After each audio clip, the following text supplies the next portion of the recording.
नागपुरात लग्नाचे आमिष दाखवून महिलेची फसवणूक व लैंगिक शोषण केल्याप्रकरणी बेलतरडी पोलिसांनी प्रीतम लावणकर याला अटक केली आहे। तर आरोपी महिलांचा विश्वास संपादन करून लग्नाचे आश्वासन देत असल्याची शारीरिक संबंध प्रस्थापित करत असल्याचा आरोप आहे। एका महिलेच्या तक्रारीनंतर पोलिसांनी तातडीने गुन्हा दाखल करून आरोपीला अटक करण्यात आली आहे। सध्या आरोपी पोलीस कोठडीत असून या संपूर्ण प्रकरणाचा तपास पोलीस करत आहेत। याच्यामध्ये प्रीतम लावणकरचा हा एक आरोपी आहे।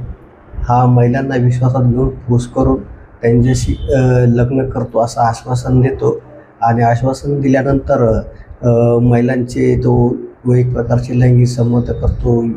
या भावनेतून महिलेच्या तक्रारीवरून बेलतोडी पोलीस स्टेशनने तात्काळ त्याबाबतची दखल घेतली आणि तुरंत जो आरोपी आहे त्याला अरेस्ट केलेले आहे आणि अरेस्ट केल्यानंतर सध्या तो पोलीस कस्टडीमध्ये आहे। अधिक तपास जे आहेत जायबाई म्हणून आहेत PSI त्या करीत आहेत आणि आरोपी सध्या पोलीस कस्टडीमध्ये आहे। लोकवाहिनी मीडियासाठी विशाल बंबडवार यांची रिपोर्ट, नागपूर।